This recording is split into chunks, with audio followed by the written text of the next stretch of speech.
know what? Auntie Nani's supposed to be up here, but for once, where are you? So, I just want to tell you that the Kū petition continues. Started about a year and 2 months ago, and it is the same petition pages that you find on the original Kū petition. And we did this purposely, and we're directed to do the same exact petition so that we could continue what our kupuna started in 1897. And so when you come and find your kupuna, or if you're just a supporter, that's perfectly good. Come and sign this petition. It's exactly the same. We're saying we protest any annexation to the United States. So it's very simple, exactly the same, and we become the ones who take this leo on for this time. Please come and see. We have the petition books. Signatures have been translated into a database that's alphabetical. So if you've not been able to find your kupuna, you can easily look now. Please come and sign it so that we can show our kupuna that we support what they did to stop the annexation of Hawaii to the United States. Mahalo nui loa. No one will write his name on the paper of the enemy.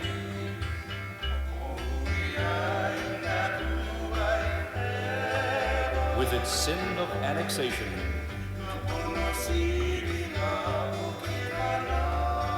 and the sale of native civil rights. Aloha kākou. Somebody was kind enough to donate a cable, so we're gonna start. Just wanted to mahalo everyone for coming. Today's Halawai Kū is part of a monthly series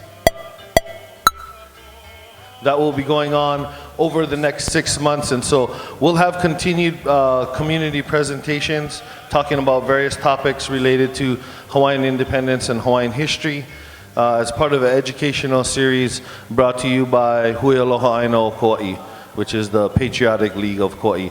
If you haven't, we have a sign-in sheet over here if you want to get on our listserv or have us email you as events come up. So please feel free to sign in there. And I'm just going to open up with a quick pule, if that's all right with everyone. And then we'll just jump into the presentations by Dr. Keanu Sai and Lorenz Gonschor. So, all right. Mahalo ke akua e nā kupuna me nā poe kahiko a pau. Ke akua, we ask you to bless this Halawai this evening and our presentation and the presenters who have come from Oahu and Hawaii Island to share their ike pono with us. We know that they put in long hours and a lot of work into the research that they do, and we mahalo you for allowing us to have them here today to share with us.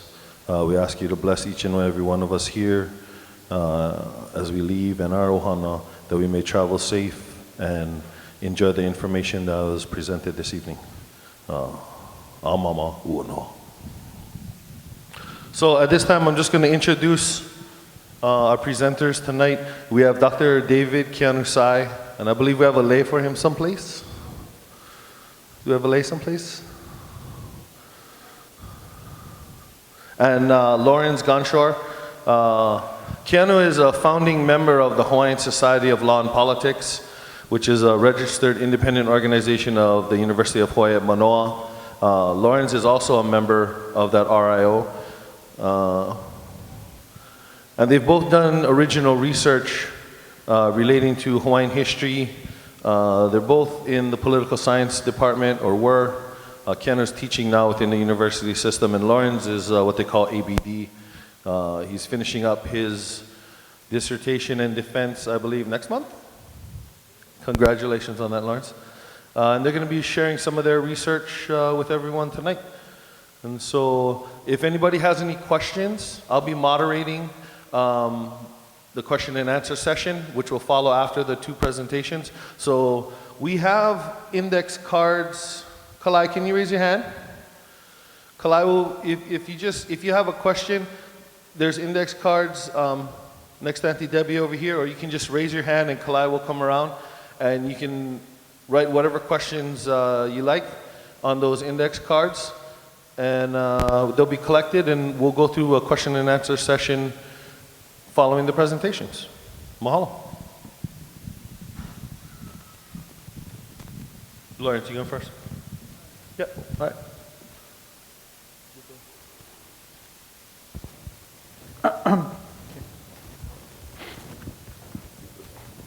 Thanks.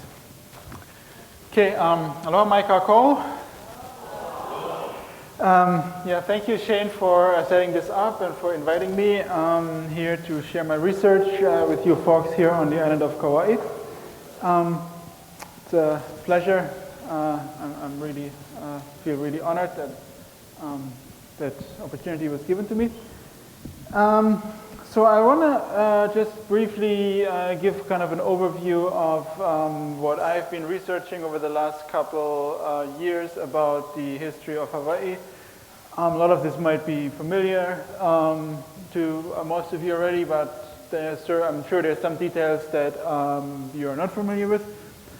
So pretty much the topic is, as you can see, like the Hawaiian Kingdom from Oceania's leading state to a nation under occupation. So pretty much most of my presentation will cover the history of the kingdom during the 19th century when, and I'll make the argument that Hawaii was not just an independent state, it was actually the leading power in all of Oceania, and I'll explain that in a second. So Epeli Hau'ofa, he's a Tongan.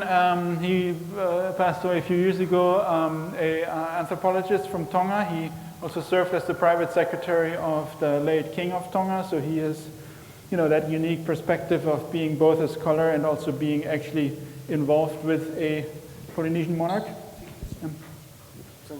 So, Epeli Hau'ofa, that pretty famous Tongan scholar, he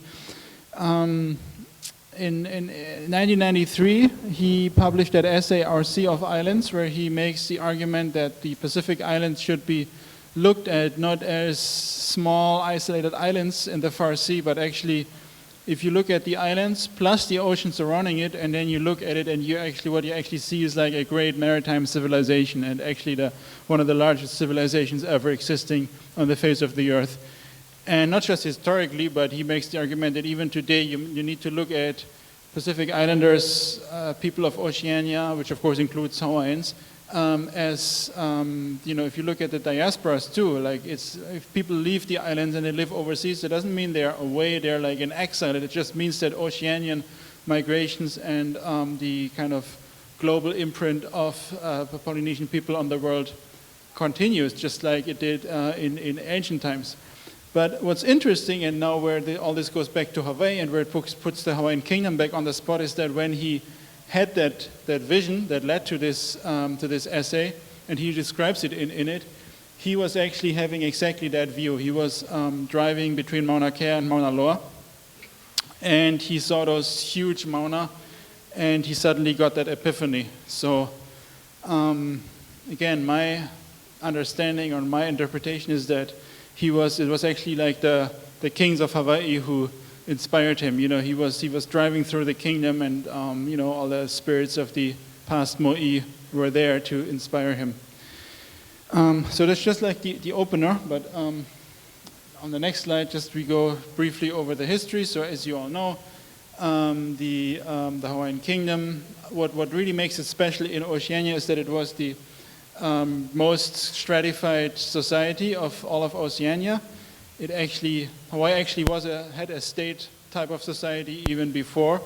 So when people say the idea of a state is a kind of modern Western import, that's actually not correct, because the Hawaiian Kingdom is what anthropologists and political scientists call a primary state society. So these the kingdoms that ali'i like umi on the big island, or ma'ili kukahi on Oahu, or mano kalanipo on this island, these chiefdoms or kingdoms that they founded, they were actually what anthropologists call primary states. They're similar to what we had in ancient Egypt, what we had in ancient China, in ancient Babylonia, in all these kind of really old ancient cultures.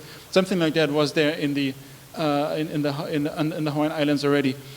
And well, based on that, you all know the history. Kamehameha unified the islands. He conquered all islands except this one. With this one, he made the agreement with King Kauai. And so that's kind of the brief intro. Then the next step is Kamehameha III in the 1840s. He created a constitutional monarchy. So he is actually the one who really turned the ancient Hawaiian state into the modern Hawaiian state by creating the first constitution, which is actually interesting in world history because it's one of the first constitutional governments in the world. There were, in 1840, there were only 2 or 3 other countries in the world that actually had a constitution. So there again, the Hawaiian Kingdom is really one of the leading states in the world. Now we come to that also very important part, also during Kauike'uli's reign, the international recognition. So in November 28th, 1843, known as La'akū Independence Day, Britain and France signed a joint declaration saying that the Sandwich Islands, as they call it at the time, are recognized as an independent state. And that is also, again, this is really huge, not just in Hawaiian history. This is an absolutely important step in global history because this marks the case of the first non-Western state, non-Western country to be recognized as a co-equal sovereign state. So just to put it in perspective, countries like China or Japan, well, actually Japan was the second one in that category, but Japan wasn't recognized at this level till 1899, actually. Well, it started, and it was a process between 1894 and 1899. But so this is like 50 years later for Japan to be at this kind of level of recognition. And then China, it took even longer. It was only in 1943, actually, exactly 100 years later, that China was recognized as a co-equal sovereign by the nations of the world. So there again, we see like the Hawaiian Kingdom really making world history here. Sorry, okay. Again, the two important symbols of the state here, we have the Hawaiian flag. This is actually a flyer for La'akū in 1873. For those who don't speak Hawaiian, Hainani o Hawaii e mau kona vela'ana, the beautiful flag of Hawaii, it shall fly forever. And so the flag was created in 1816 by Kamehameha the first. And there's actually some interesting new research about what it means.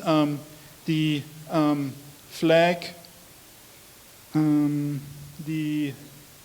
obviously it has the British flag in here, which symbolizes the alliance between King Kamehameha I and Vancouver and the British Empire. So there's that British connection there. And then the colors of the stripes, they actually represent the gods of the classical Hawaiian religion. So we have white for Lono, red for Kū, and then blue for the two water deities for Kanaloa and Kane. So this is something that just a colleague of mine found out recently, but makes it even more so intriguing that, again, we have this kind of hybrid combination of some kind of Western affiliation with the British here, and then the traditional Hawaiian with the colors of the stripes. And then, of course, the coat of arms, which you're all familiar with, which also has this kind of an ingenious way of arranging traditional Hawaiian symbolism in the form of a kind of Western-style heraldic coat of arms. So both are examples of this typical, this hybridity, which is a topic that a colleague of mine, Kamana Beamer, he wrote a whole book about focusing on that, the idea of hybridity, meaning this kind of combination of native culture and kind of a Western or like modern statecraft. So again, these two symbols are kind of really good examples of it. Okay, now we come to the outside perception, and I found some really interesting primary documents here in the course of my research. I'm from Germany, as you might have noticed with my accent already. So during my research, I came across this map, and it's really fascinating. It was a map published, and can you actually, the quality of the projector is not good, unfortunately. That's a shame. But let's see. So you can see this is a map of the Pacific. You got the US here, you got China here, the Hawaiian Islands are here. Unfortunately, you can't read it, but what it says here is it says Reich Kamehamehas, which in German means the Empire of Kamehameha. So this is a map of 1858. And I mean, it's really intriguing, first of all, of that name, but then also because of the color coding. So you have 6 different colors here for the possessions of all the imperial powers. You got British possessions, French possessions, American possessions, Russian possessions. You know, you got like Russia, it still includes Alaska at that time. The British, which already have Australia and India and all of this. Of course, the US, which is kind of still pretty much only here. The British still own Canada and some of the Caribbean islands. But then you have, just like you have these color codes, you have one color code for Reich Kamehameha. So this is a perfect example of this recognition of the Hawaiian Kingdom as a co-equal with the Western powers. And as you see, the other non-Western powers like Japan and China, they are not color-coded because at that time they were not recognized as independent countries. Of course, they were acknowledged as being powerful nations, but they weren't recognized as independent states like Hawaii was. So that is a really intriguing discovery. Okay, now I come to the core of my research, what I really have been researching for the last years in much detail, the relations between Hawaii and the rest of the Pacific, and that's why I come back to the title of the presentation, the Hawaii as the leading power of Oceania. So pretty much starts. Some people say it started during the time of Kamehameha already, who was supposedly planning to conquer the islands of Tahiti and all of Oceania, but that's somewhat contested, and obviously he didn't live long enough to even try it. But it looks like the idea was already there. But in the 1850s, it was definitely resurrected. And the core person in this is Charles St Julian, who was a really important Hawaiian diplomat who is totally underrated today. He was he was appointed by Koikeuli as the Hawaiian Commissioner to Central Polynesia and maintained that job under Alexander Lihue, Kamehameha IV, and Kamehameha V. And in 1857, he authored that official report on Central Polynesia, and he proposes that Hawaii should really unify, all the islands of Polynesia should be unified under Hawaiian leadership. And he actually argues, and it's a literal quote from this book, that he says, if the Hawaiian Kingdom would succeed in unifying Polynesia under its leadership, then this would become a power in the world, not just in the symbolic, but in the actual political sense of the term. And now, unfortunately, that didn't really realize it wasn't fully didn't fully come into place the way he imagined it. But what did happen was that because of St. Julian's influence, the constitutions of Fiji before Fiji was colonized by the British, but more importantly, so the Constitution of Tonga, which still exists today, they're both modeled on the 1864 Constitution of the Hawaiian Kingdom. So if you look at the Tongan Constitution today, you still see about 80% or even more identical paragraphs in there with the 1864 Constitution of the Hawaiian Kingdom.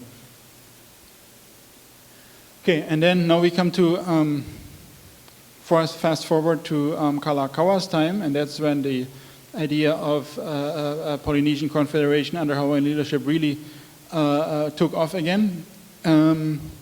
So in mid-1887, the Kalakaua sent the first and only Hawaiian warship, the HMS Kaimiloa, to Samoa.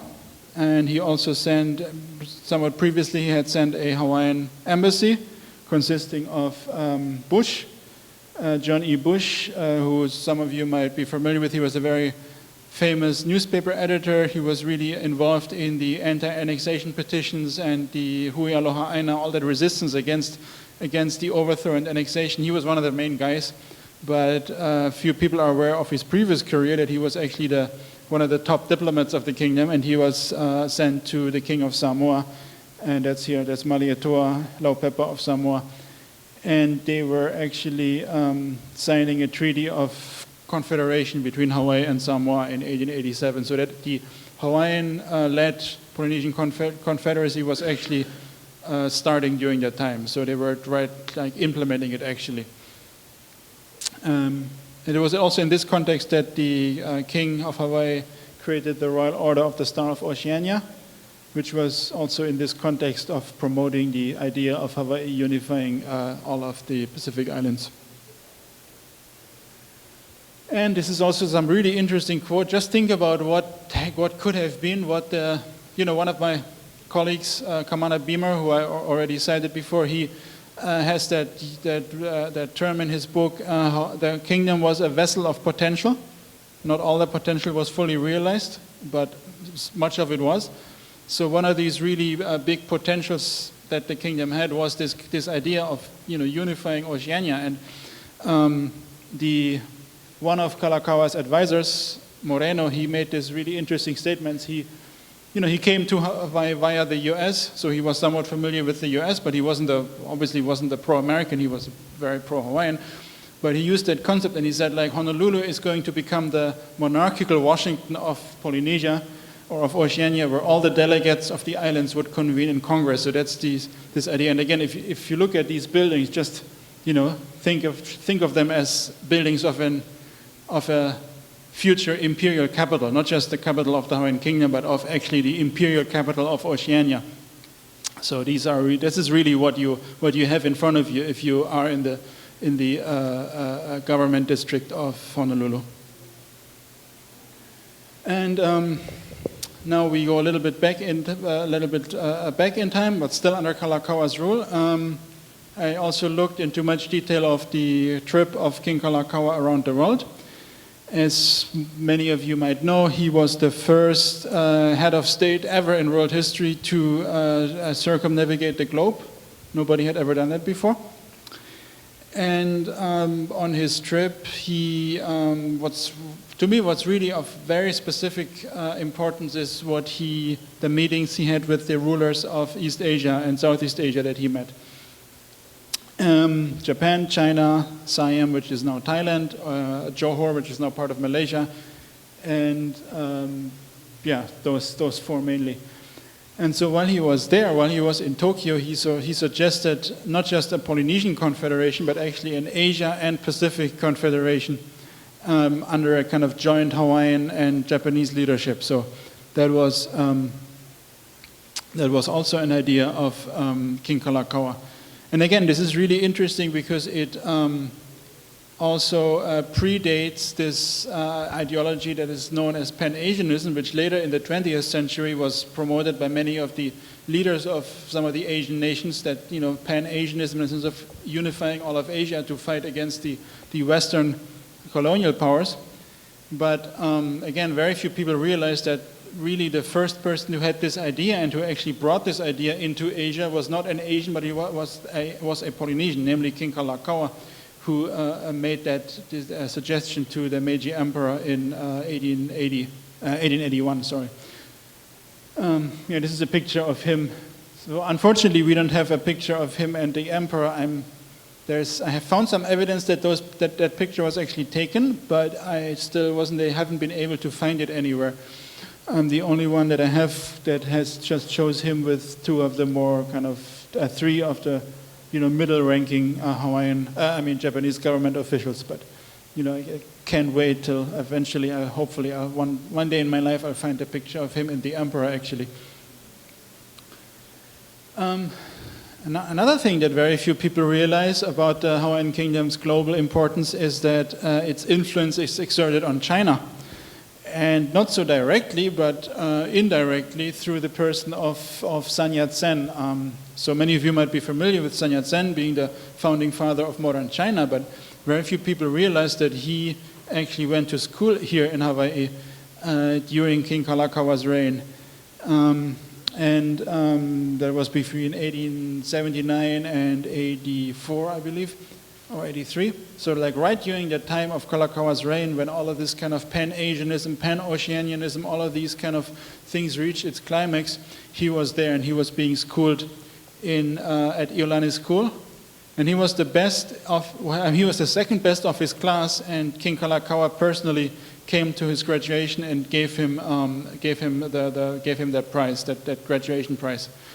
So, and later, a few years later, he went back to China and he led the revolution to overthrow the alien dynasty that ruled China at that time, the Qing dynasty, and he established the modern Republic of China. And really interesting how even though what he created was a republic and not a monarchy, but it's actually still conceptually very much based on the Hawaiian Kingdom. And actually he said so in 1910, he came back to visit Honolulu and he said, it was here where I learned what modern civilized governments are like and what they mean. So he learned what a modern democratic human rights respecting state, what that is. He learned it in the Hawaiian Kingdom. So that again shows the kind of global impact that Hawaii had. And this is the statue of him as a schoolboy that was recently erected in downtown Honolulu next to the Hawaii Theater. So if you go to Honolulu, try to check it out. It actually has that quote too on a little plaque next to him.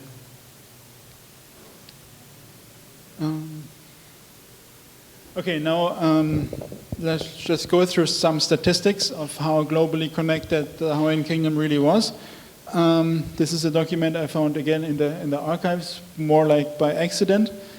It's a broadsheet print from 1887 that shows that's the highest number of concurrently existing Hawaiian diplomatic missions overseas that I'm aware of. So in 1887, in the spring of 1887, there were 103 Hawaiian legations, which is the term that was today would be called embassies, and consulates worldwide.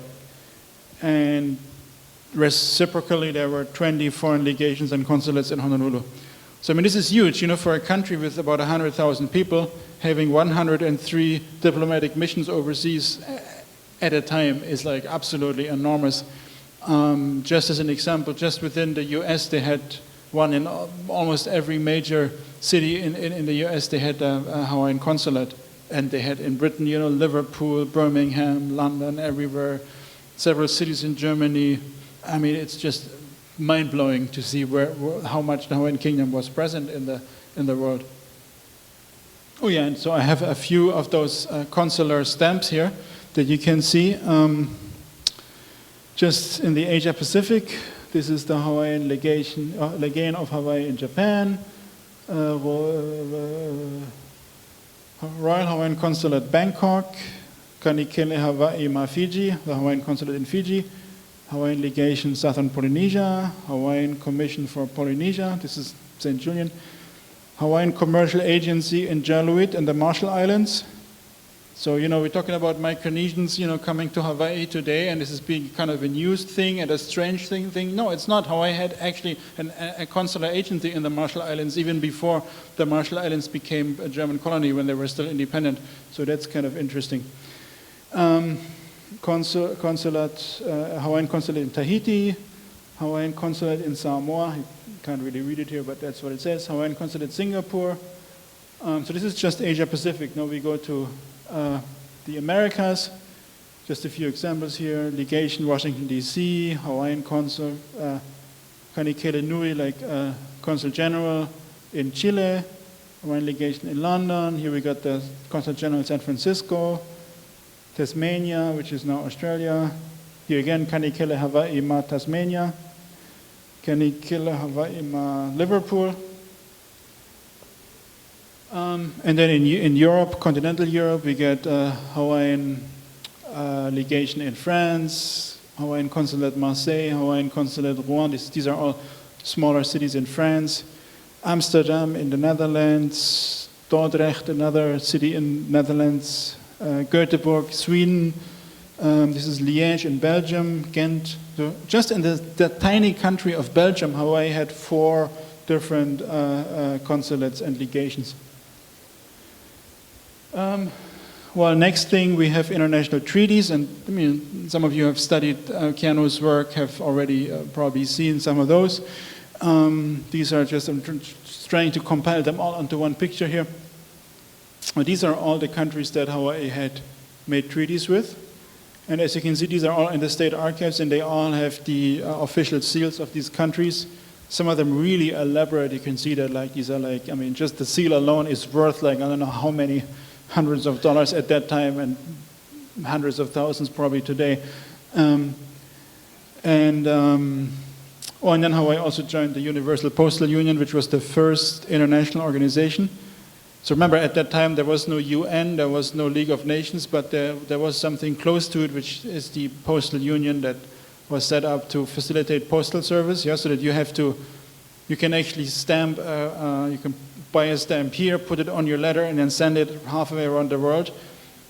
And that's possible because of that International Postal Union, because prior to that, obviously you would only, like, if you use a Hawaiian stamp, it would only go onto the ship, and then that's it, right? And then you got to pay the postal service in the next country. And how are you going to do that? It makes it extremely complicated. So the Postal Union created a system where you pay in one country, and then it gets mailed all the way till the destination. So Hawaii was part of it from very early on.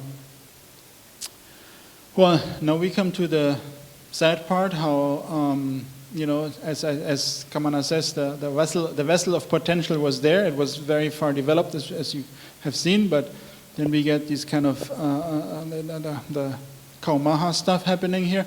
1893, the Americans invade Hawaii, and they, you know, you're all very familiar with that story. You know how the U.S. troops invade, help some insurgents to establish a so-called provisional government.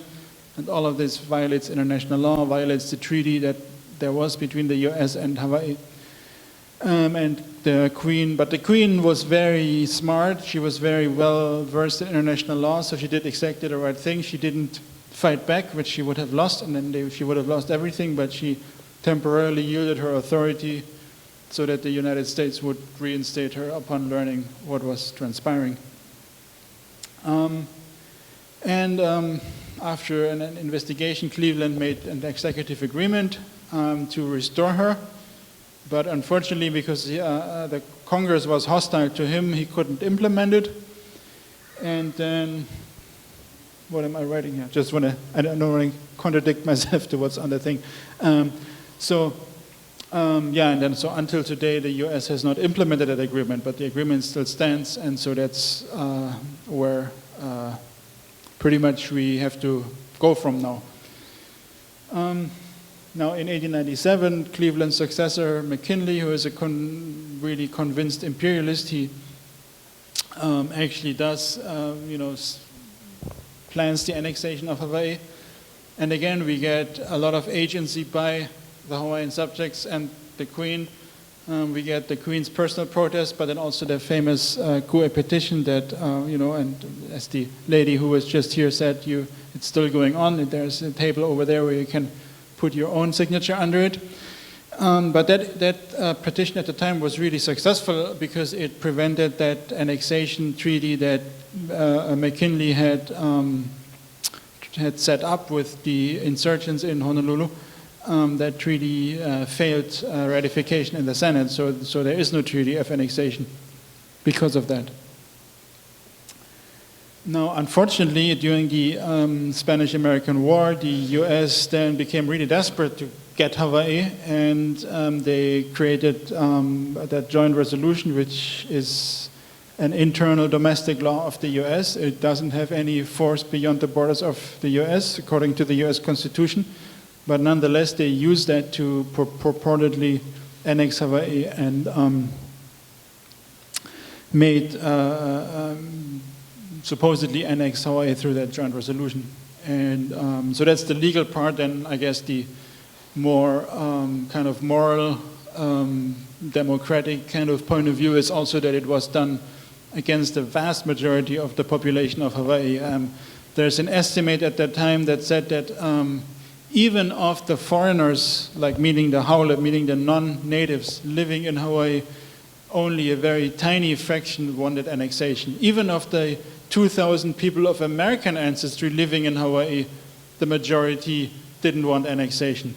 So it was really, really a tiny, tiny, tiny, tiny minority of people. Because, I mean, it makes sense. I mean, who would want to give up living in the most progressive nation of the world at the time, which the Hawaiian Kingdom was pretty much? I mean, who would want to be part of this racist, Indian-killing, black enslaving nation on that continent over there? I mean, you got to ask you, like, you must have been crazy if you wanted that as a subject of the Hawaiian Kingdom during that time, right? And now, as you all have probably experienced, or most of you during your lifetime, there has been a very heavy campaign of indoctrination for the last 120 years of American rule in Hawaii. And so not only have they obviously kept ruling Hawaii for more than 100 years, but they have kept indoctrinating the people, teaching people a wrong history, to the point of even creating, actually actively falsifying history by creating this statue of President McKinley in front of the McKinley High School in Honolulu. And that statue, President McKinley actually carries a scroll that says Treaty of Annexation. So that's a document that doesn't exist, because if anything, it should be joint resolution of annexation, but because they knew a joint resolution isn't a treaty, so they just made it up as if it was a treaty, so that people don't ask any questions anymore, right? So if you grow up, you go to school there or whatever, you see that every day, and then you don't question it. And I guess that's why we have 120 years of people not really questioning what happened. And this is also something one of my colleagues found. They actually had a program that was specifically printed for that purpose. Like they get this program for so-called patriotic exercises, like really there's a manual for teachers how to indoctrinate the school children and tell them that they're Americans, and kind of really obliterating all of that past as Hawaiian Kingdom. The other thing is, for those political debates that are currently happening, what's really important here is that that an occupied nation is not the same thing as a colony. Some people still are confused about that and say Hawaii is a colony, meaning well and pretty much in the same spirit of liberation and everything. But it's important to make that distinction. Hawaii is not a colony. It never was, because if you're an independent state and you are occupied, that means the nation is still there. It has the independence of the state is still there, and that state has the right to restore its government. Whereas if you're a non-self-governing territory, aka a colony, then you are legally part of the nation that colonizes you, but you have the right of self-determination, meaning you have the right to break away from that colonizing power and establish your own independence in the future, right? So that's what, for example, Tahiti goes through now, New Caledonia. There's a lot of countries in the Pacific that go through that process, that still are colonies, but that might, soon become independent because they have the right of self-determination. Now with Hawaii, that's not the case. Hawaii did exercise its right of self-determination by being an independent state back in the 1800s, so it's a done deal. Hawaii is independent, and in the absence of the US proving its sovereignty here, it will remain independent, and it's just a matter of restoring its government. Okay, so we have a few examples of recent corrective action being taken towards that. Of course, it'll still a process that probably still will take a while, but we got that famous court case in 2001, Larson versus Hawaiian Kingdom, and I'm sure Keanu in his presentation following mine will elaborate on that more. The important point of this is that the first time an international court actually identified the Hawaiian Kingdom as a state after 120 years of pretty much nobody taking account of it. No, that's really a really important step that happened 15 years ago. Now we also have a more recent thing that might be small and only a small gesture, obviously not a legal thing, but it's still kind of quite important on a symbolic level. So most of you might be familiar with the statue of Queen Liliuokalani between the palace and the state capitol. And for the longest time it says Queen of Hawaiian 1891 till 1893, meaning, you know, her reign ended in the overthrow. But just last year they changed it. They changed it to 1917. So of course, by implication, if the queen reigned till she passed away, obviously that means that the kingdom still existed, that she was still queen all the way, and that, you know, it's ironic. It's the state of Hawaii that ordered this change, thereby undermining its own existence. Because if the kingdom existed at least till 1917, then obviously the overthrow didn't overthrow the kingdom. It didn't overthrow the state, it didn't overthrow the queen, so thereby, by implication, the state denies its own existence by recasting a statue that way. So that to me is really an interesting gesture that also indicates that, you know, change is coming slowly but steadily. I want to close with a little case study of another thing that happened recently, and many of you might not have noticed it here as much. And again, Keanu will probably elaborate on that more. So with Switzerland, was one of the countries that Hawaii had a treaty with, which in itself is astonishing because Switzerland is a landlocked country, didn't have a navy, had close to zero commerce with Hawaii, and still they made a treaty. So I mean, that again shows how ingenious Hawaiian diplomacy was. They were making treaties with everybody, not just countries they had big volumes of trade with. 1864 they signed a treaty. It's in the state archives. Now what's interesting is that way before all of this modern, you know, Hawaiian sovereignty discussions and all of that really happened, when it was all still in its very, very infancy, people didn't, you know, the whole thing about Hawaii being occupied wasn't discussed anywhere yet. But in 1984, a Swiss professor at the University of Hawaii, he was just curious about it and asked the Swiss foreign ministry about this treaty. He was very intrigued about this treaty, so I was asking what's going on with this treaty. And in this letter from the Swiss, this is like the Swiss Department of Foreign Affairs, to him, they told him that that treaty was actually on the books until 1947. So wasn't Hawaii annexed in 1898? Weren't all these treaties, I mean, that's the official US version, right? The treaties were all canceled because Hawaii was taken over by another country. But here we got just completely contrary evidence, namely that Switzerland kept this treaty as being a treaty in force till 1947. And then in 1947, they not even formally abrogated it. All they said was the treaty is, I guess they checked and said, oh, I guess the US has Hawaii now, and they didn't really check how the US got it. They were just saying, okay, I guess Hawaii is somehow part of the US, so I guess this treaty is no longer really, it's moot, so they just filed it away and didn't reprint it anymore, because till that day they reprinted it every year in the official Swiss law books. It was reprinted as being a treaty in force.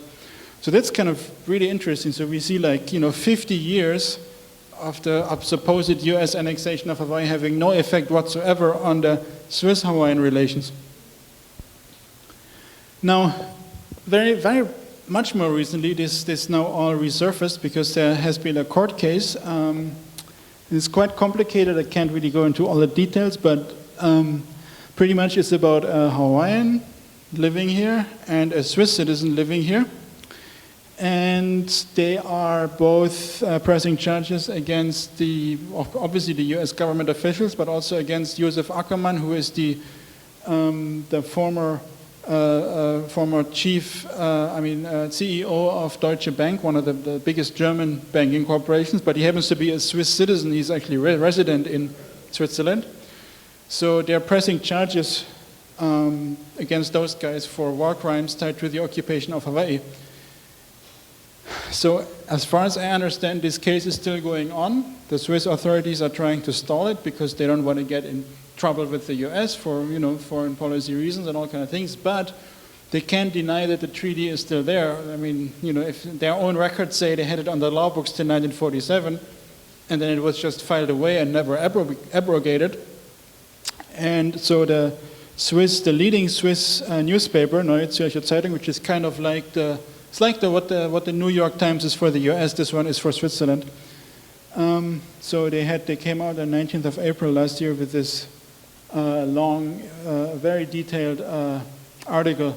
It says, "Vanished Kingdom keeps Swiss judiciary busy." So, and I guess that's the stage where we're at now. The case is still going on, and again, this is one of the many kind of elements that indicate that things are happening, things are going on about this occupation. I mean, the occupation of Hawaii is being raised internationally. And that's it. And I guess from here, Keanu will pick up and give you some more information.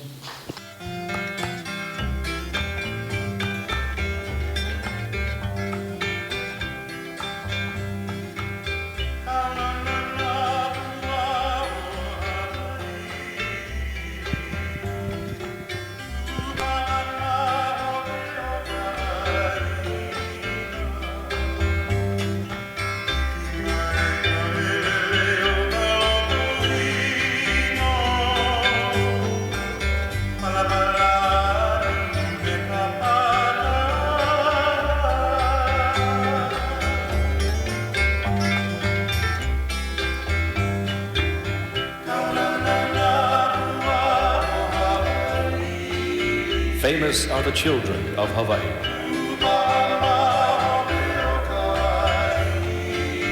Ever loyal to the land.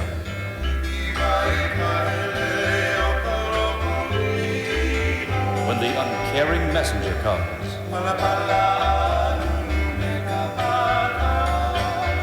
with his greedy document of extortion.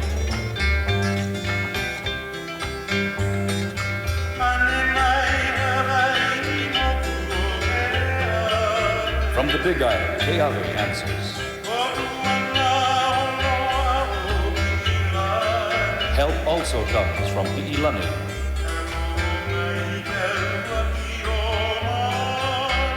Ano's Kauai lends support.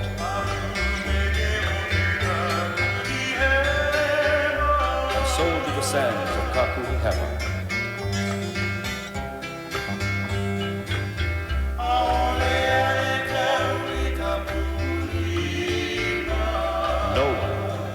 Write his name on the paper of the enemy.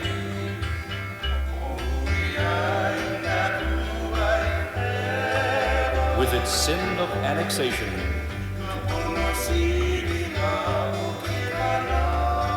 and the sale of native civil rights.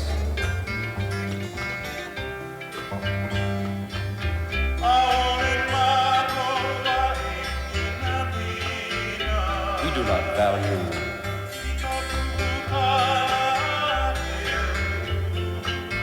the government's sums of money.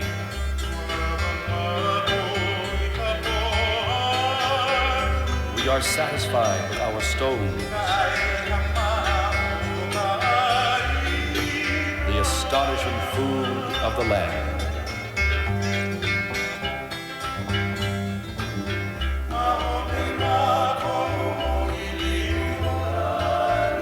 We back Lihue,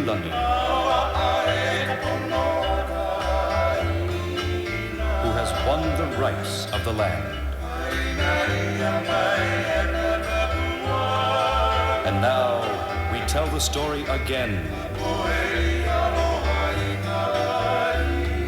of the people who love their land. We will not rest until we have our lands.